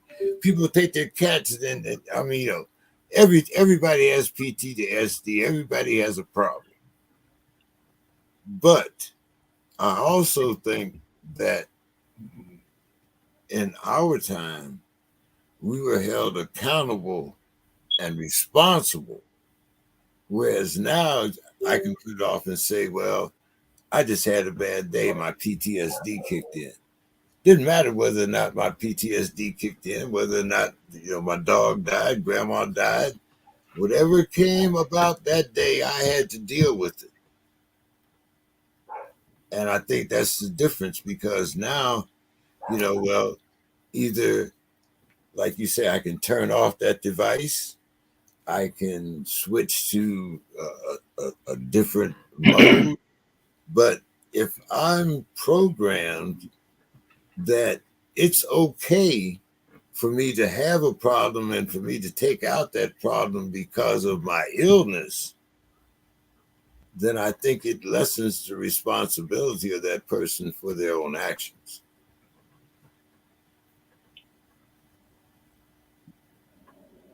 Dr. Sims, we can't hear you. You muted.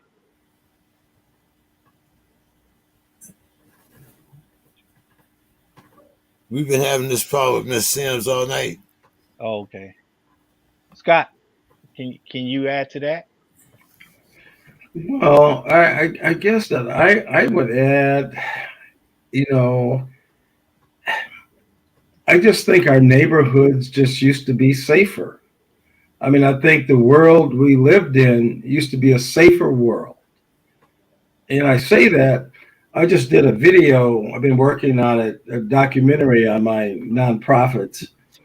And one of my old friends came and he runs something called the African American Registry, where if you look at the African American Registry, every day he puts out something that a black person did. Every day of the year, 365 days a year. And we were talking with him, and I told him how I used to go to his house and he wasn't home.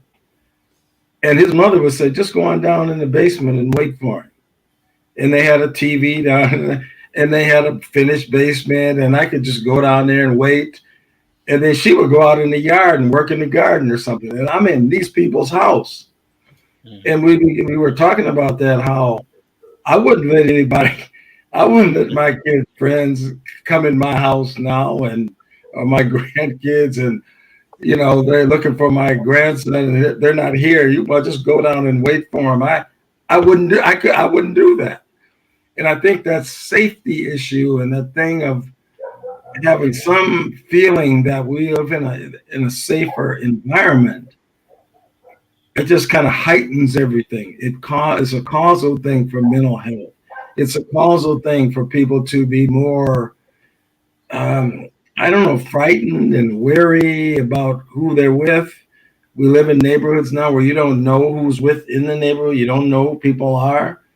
And I think that adjustment is, part of the whole thing that we're going through, the new world that we live in. Well, to me, when I look at that, that kind of goes into some of the things that within the Panther Party we try to fight against, because what we're talking about, especially as Leo pointed out, with the use of technology, I find that our people are disconnecting with responsibility and with accountability, because computers are taking that over. So as we deal more and more with an automated society, that requires less and less of the individual to have to think, and less for the individual to have to critically think and figure things out. Because we turn over our critical thinking to artificial intelligence, then how is that not going to create a codependency, and a person that is ill equipped to be able to face life on life terms, because they have turned that over to something else? And that also couples right into the aspect of creating a codependency within the government. And so when you have these things that you latch to think for you, to problem solve to you, for to figure things, to figure life out for you, and they're not there, and then they're not accessible, and they can't, and you can't get instantaneous results from them, then it creates these emotional mental breakdowns.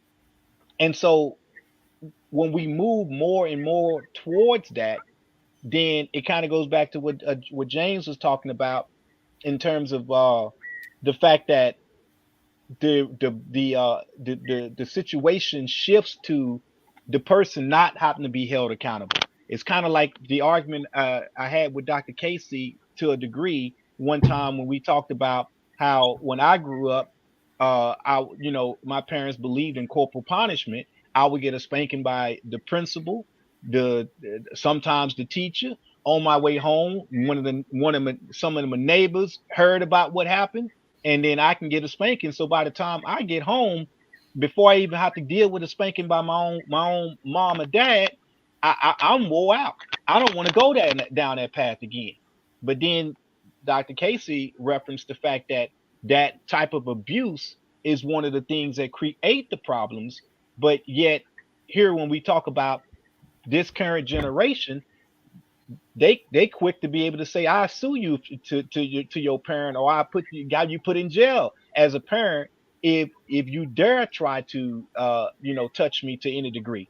But to me, it's that mentality. It's not so much the corporal punishment, but it's the mentality that at at any age group, you have these sense of entitlement and sense of rights that far supersede the actual intellectual or emotional stability or the emotional level of the child that claims they got these rights.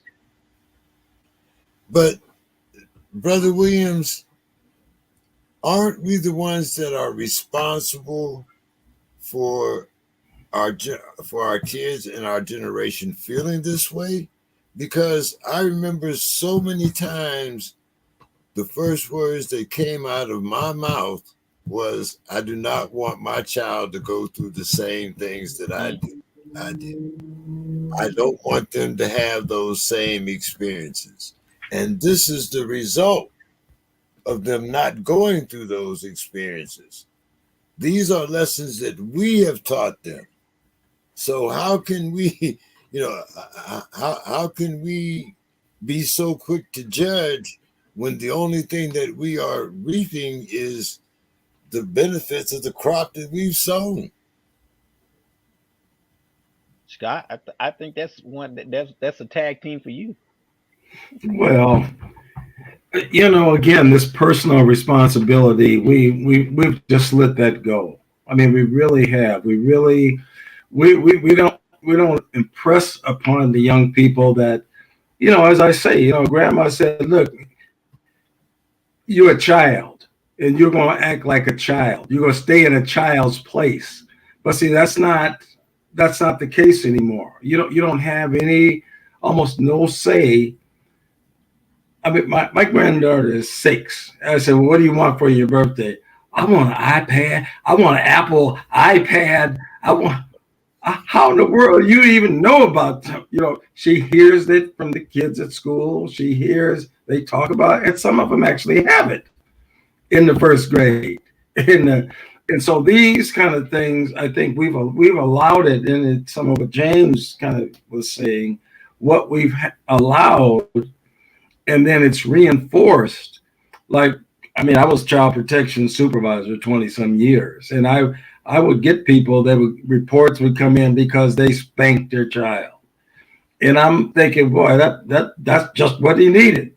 When I meet the kid, I say but because of the standards, because of and it has really eroded communities. It's really eroded families, and the whole thing with social services, when the man can't be around, when the people can't work together, even though, see, a family is not a nuclear thing. It's not what everybody thinks, a father, a mother. Sometimes your family is extended. Sometimes your family is neighbors. Sometimes you're friends. Sometimes kid can come home and go to the neighbor's house when they get through school and be safe. You know this person. You vetted them.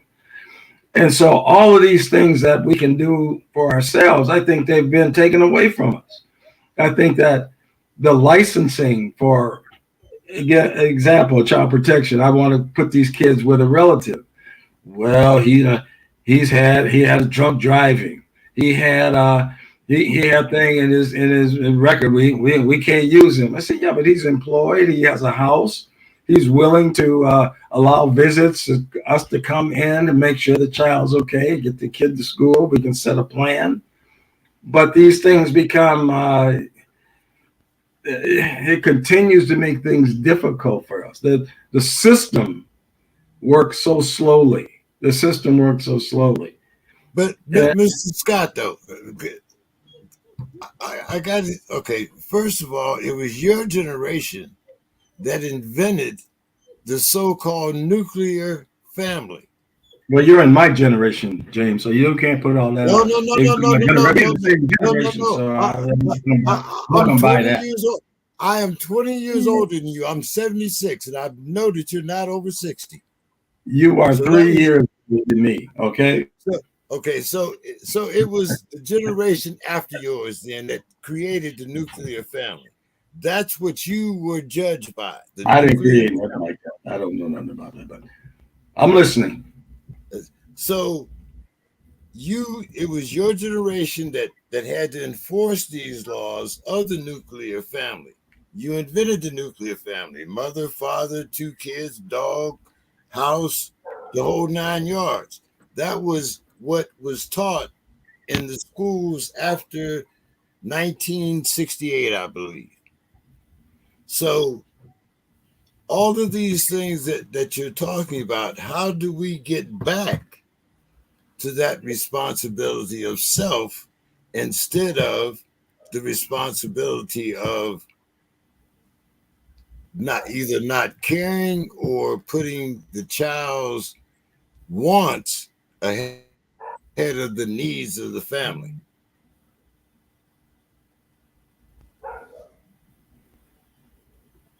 Well, first, you're saying that I did it and I did. I don't know nothing about that, but No, I didn't say. I said I did not. I did, Mr. Scott. I did not say that you did anything personally. I don't even know if you went to vote. I said your generation. Those were my exact words. Your generation, not Mr. Scott personally, not Mr. Scott's family.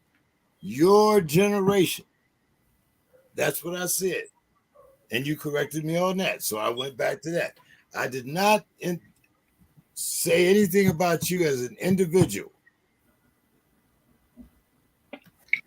well, you make the points.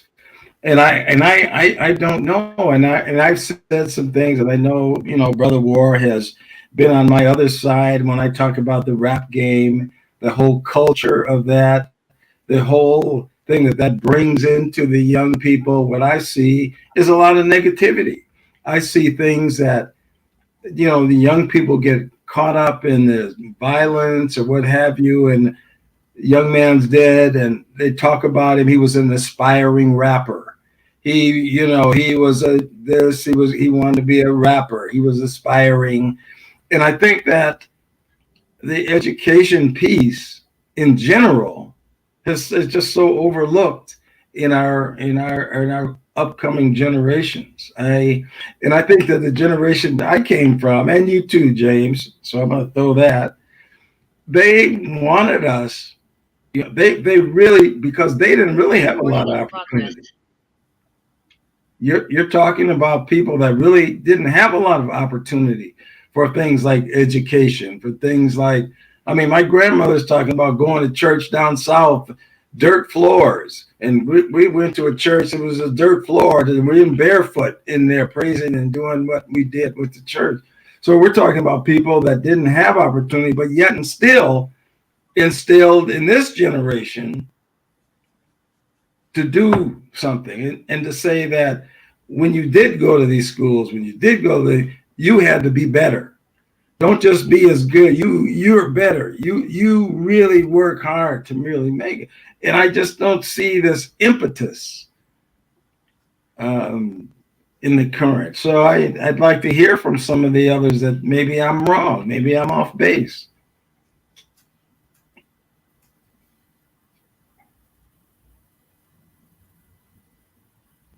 I'd like to hear the sister's point of view. For me, Yes. Well, I will say I have to admit my generation does lack a lot of responsibility, including myself, I would say. So I think I can't speak for everyone in my generation, but I know that I will say my parents were awesome. My parents are about 50 years old. And I think a lot of it was they tried to do everything the right way that was like kind of set up for them to be able to do. Um, And in that, they also lost, while trying to give their children everything, they definitely lost the opportunity to also kind of like instill that responsibility in us. So my parents spend a lot of time going through school, working, getting the house, doing all of the things that they were supposed to do, and giving myself and my sibling a really great childhood, but also weren't as doing all that. They didn't also get as much of a chance to be a parent and guide us into that self responsibility. And a lot of times, through the stress that they were going through, just in life, they kind of missed and the opportunity to like speak to us on how to be responsible and how to guide us into really uh, taking control over our lives. Brother Williams, do you think that latchkey generation is where we turned, or where things started to really go south because the parents weren't able to stay at home, or they gave too much responsibility to our children? Oh, you're muted. Kind of looking at what Comrade Liel said, basically it would be my generation that that that committed those problems that she referenced. And one thing I can say to that is that, like for instance, going back to the latchkey thing, kid, which was how I was raised, the government stepped in and started implementing, more laws and more stringent processes to where, you know, it took away a lot of the ability of what the parent was capable of doing. And so, with that coupled with, and to me, I got to go back with the advent of where technology started taking off.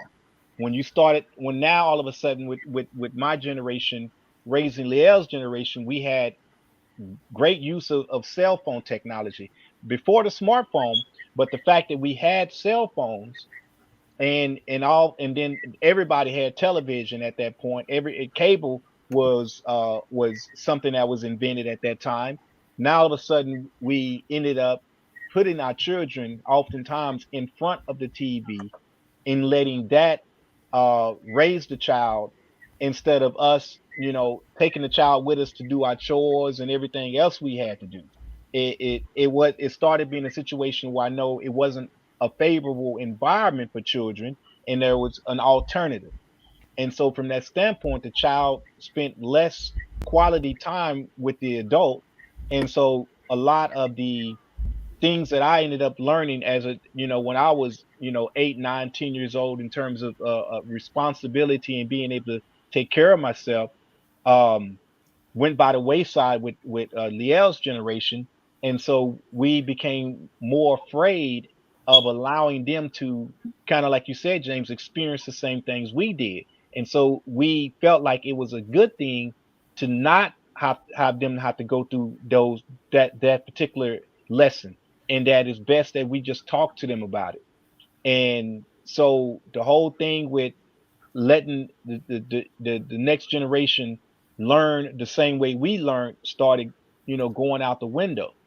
And so the level of accountability and responsibility with each generation just started dwindling and dwindling to the point to where we create a codependency on the technology that was made available for us, for the child, and that created a disconnect between the generations. And I think from that standpoint, now all of a sudden you have a parent who has an issue with being able to connect with their child, and then that even makes it that much more harder for a grandparent to connect, because they even have less of a connection to where to the grandchild because of the disconnect that's already associated with the parent. And so I think it just started cascading.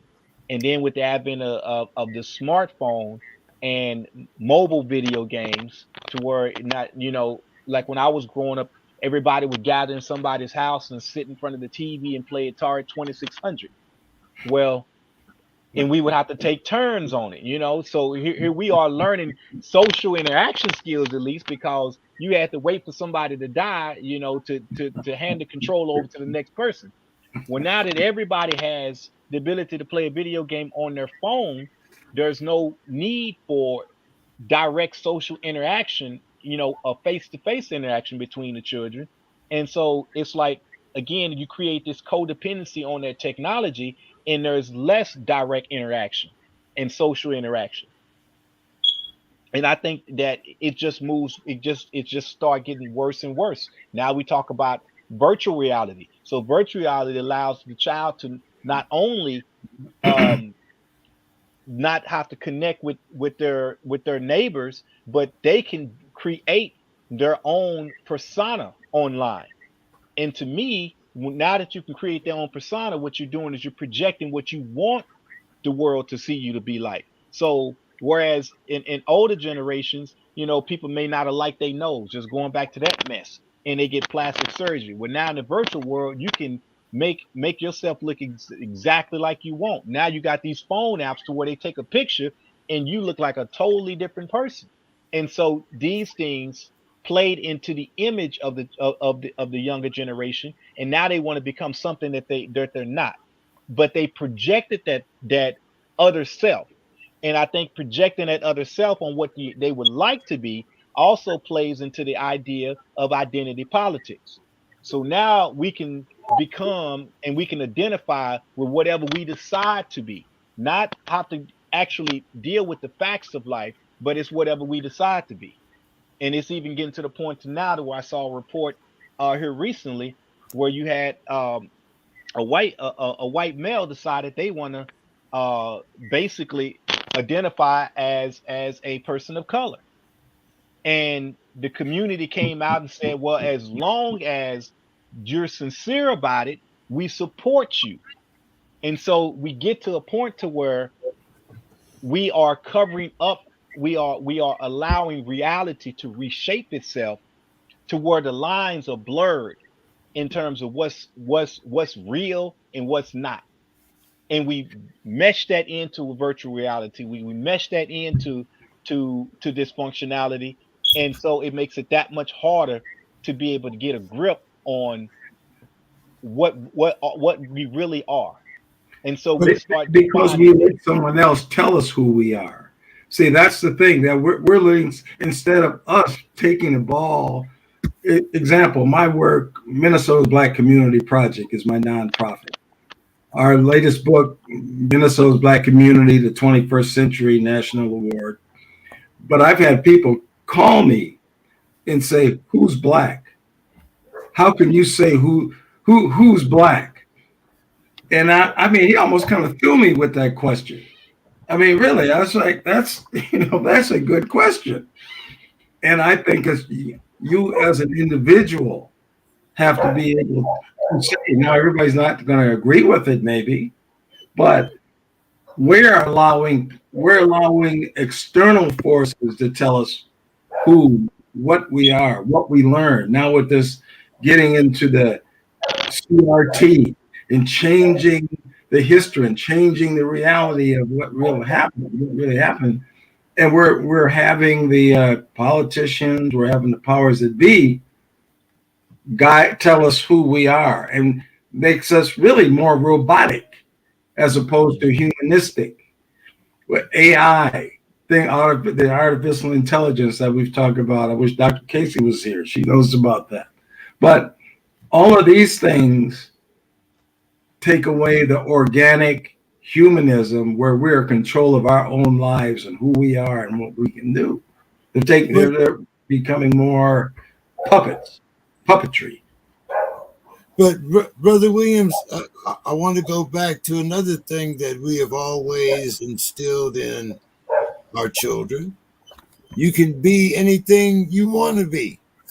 So isn't there a contradiction here? Because just because you have more access to more different things, does it make it wrong for you to be anyone that you want to be? Well, again, I think it gets it the laws have started reinforcing those individual rights to a degree to where they have overtaken collective rights. And when we talk about us as a fractured people, especially the African Americans. When we talk about us being stripped of identity as a culture, stripped of our way of life, stripped of our values, stripped of our ability to have power, and then it gets replaced with individual identity politics. Now you have a real confused person because there's no premise or a basis of cultural power that you can draw that individual power from. So you rely more upon what it means to be an individual in power than you do a collective people in power. And so that's how we end up looking up to our Michael Jordans, or looking up to these Barack Obamas, or any individual that we can see who happens to be black in a position of power, as opposed to recognizing that as a people things are worse for us and we have less actual power collectively than we had in the past, because we are operating as individuals in positions of power who happen to be black, as opposed to being black first. And so I think that it just is going that much more further in that direction. Miss Yeah. Sims, can we hear you yet?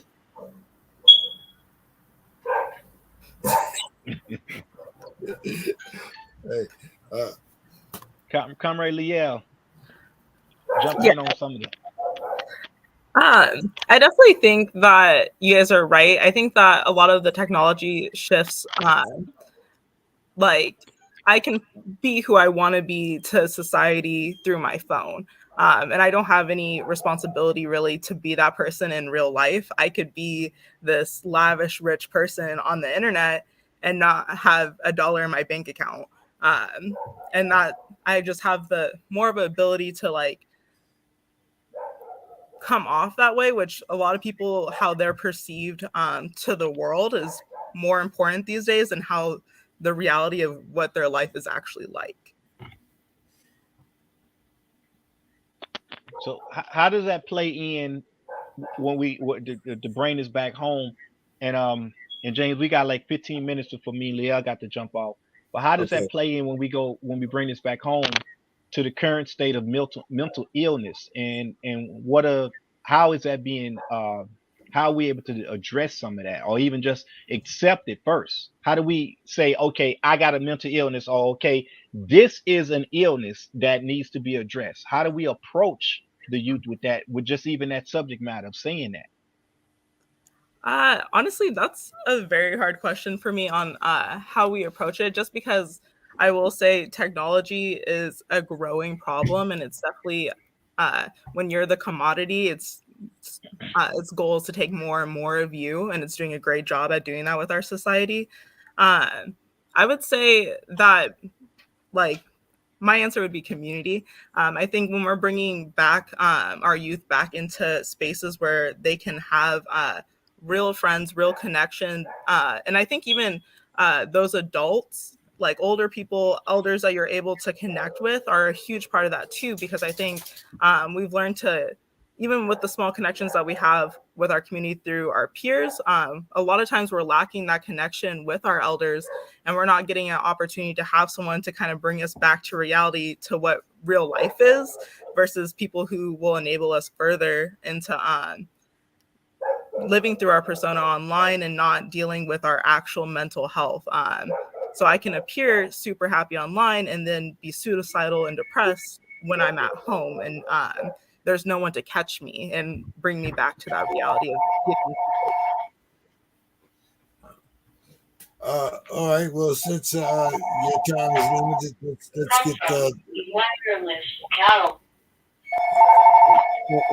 I think Mr. Scott has a little business here on the side. I'm not sure what it is, but I Mr. can't. Scott, give us your final thoughts for the evening, Mr. Scott. Well, when we talk about the mental health issues, I just see that as it's vague from the standpoint of, we were talking about diagnoses and treatments and I really think these things come down to crossing the line.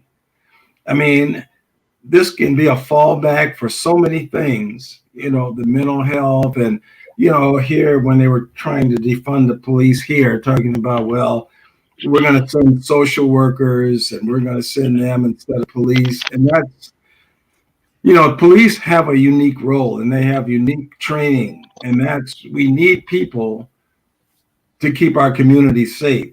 And with social worker, that's not the role that they were trained for, to keep communities safe. They're social workers. I supervise so many social workers that I would never send to a home that I think is dangerous, that I think is potentially a problem. I would send them in. I would call the sheriffs or the police to go with them, but I would never. So I don't. I think there's ways we can route these things, but I think the whole issue of mental health and how these things are diagnosed, they continue to change. With the kids with the ADHD and giving the medication and the results of these things, and these medications treat everyone different. I mean, depending on many factors and taking these things. So I think these are things that we really don't really spend enough time with, and we throw it into a basket of mental health. And I think that the average person, I mean, is it mental health? Or are you just pissed off?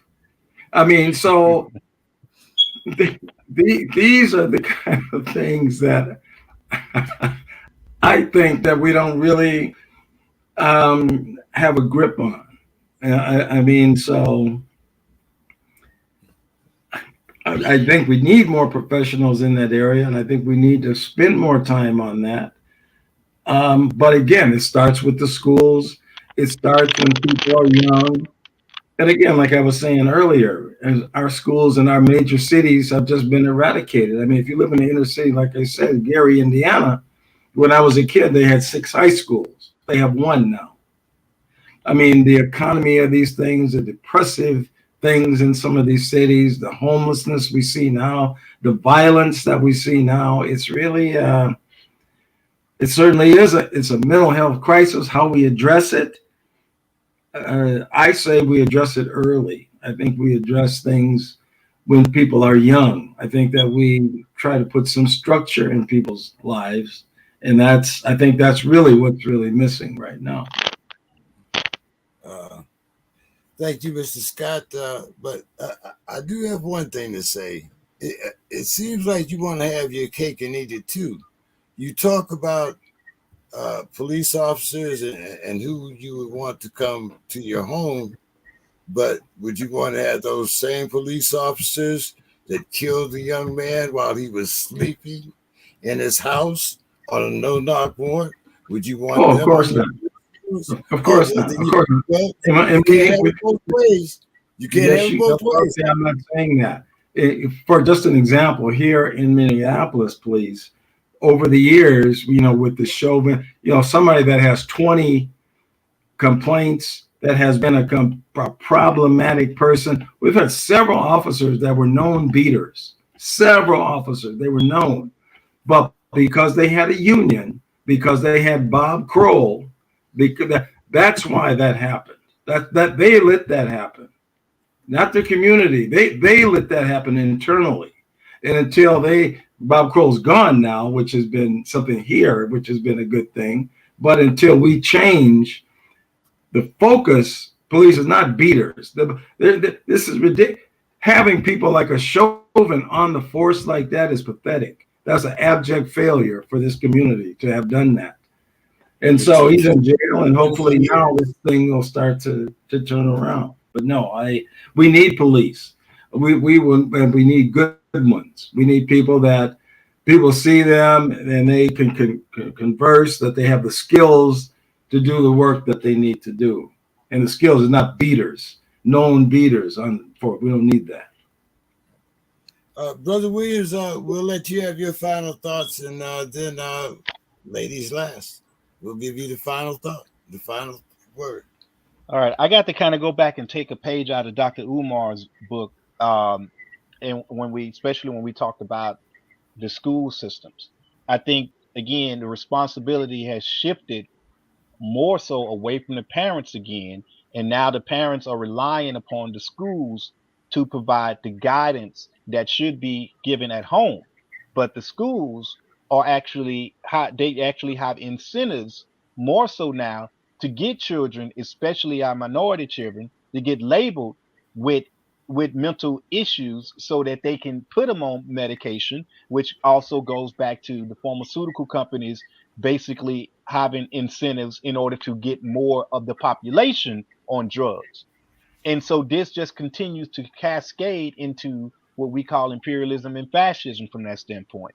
And because the family structure has changed so much to where it's now more so about each individual, each person being responsible for themselves to the degree of how do you want to live or how do you want your life to go, and giving children choices before children are emotionally prepared and capable of making these choices cause them to obviously make bad decisions.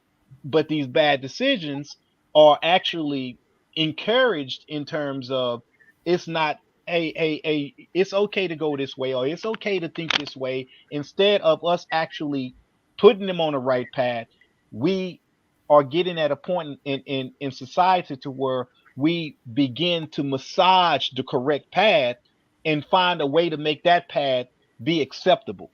So instead of redirecting people and recalibrating society, society has basically created ways to cope with the illnesses and allow the illnesses to become the norm. And when these illnesses become the norm, then we're looking at an entirely, completely sick society that continues to justify sickness with more sickness. And then AI is able to come in, and robots are getting ready to be on the stage to start taking care of humans because humanity is getting to a point to where it is no longer able to be in control of itself. So now you start justifying an artificial intelligence operation to be able to take in and come in and replace the thinking of humanity. This goes back to one of the things I teach people about, especially our recruits, about how when you go back and talk about counterintelligence programs and counterinsurgency programs, there's two parts to that that most people don't seem to think about. You had your counterintelligence operations and you had your counter consciousness operations. And the counter consciousness operations is what most people don't talk about, which goes into the element of disconnecting those people that are teaching folks how to basically come together and hold each other accountable from the standpoint of when you go into counter consciousness operations, you create levels of disconnect between the people and the individual.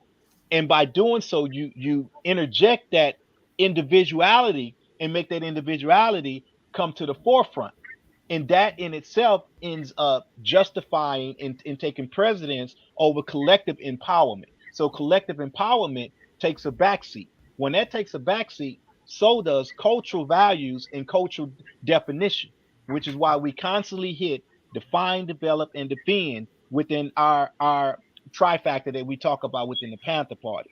So recognizing these things, the only true solution kind of goes back to what Liel was saying, and then I passed the mic to her, is that we have to take it back to the community. We have to find ways to make that an attractive thing for us to do because we are being replaced not only by individual identity politics, but now it's moving more and more and more toward cybernetics and artificial intelligence, which is why you've had some people, some top programmers literally start quitting their jobs because they've come to the point to where they realize the true dangers that we are heading down by allowing machines to actually do the thinking for us and then to justify that through legislation. And with that, tagging to you. Thank you. Yeah, I definitely agree that the probably one of the best solutions I can offer is through community. The way society is structured right now, we're moving further and further away from not only having stronger family units, but also having communal units where it's not just on the parents to help raise that child, but other elders in the community to also help and participate in making sure the people in our society are growing up taken care of, looked after well. I think when it comes to mental health, having those people who are able to speak to you, lean on you, and also give you advice and guidance throughout life is really important, especially when we're getting all of our advice online at this point, and it's bad advice from other children, really. So I think really community is a huge way to get us all back on the right page. And the rap game has ruined the Black community. Mr. Scott, if they had said he was an inspiring mechanic, would you have felt better? And Ms. Sims, you have to get your sound fixed, because yes, I would have felt better. Yes, I want to know what a BIPOC is. You keep telling me you're not a BIPOC. I don't know what that is. Maybe I'm too old. But anyway, thank everybody for their time. And I appreciate you all.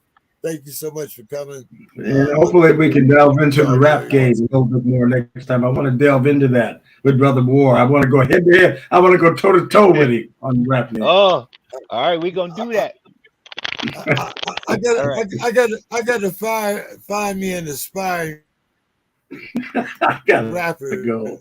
I think I can find one out here in LA. I'm gonna find a rapper that wants to sing. I'm gonna find me a rapper that wants to sing R&B, Mr. Scott. You have a good night, everybody. I'll talk to you next week.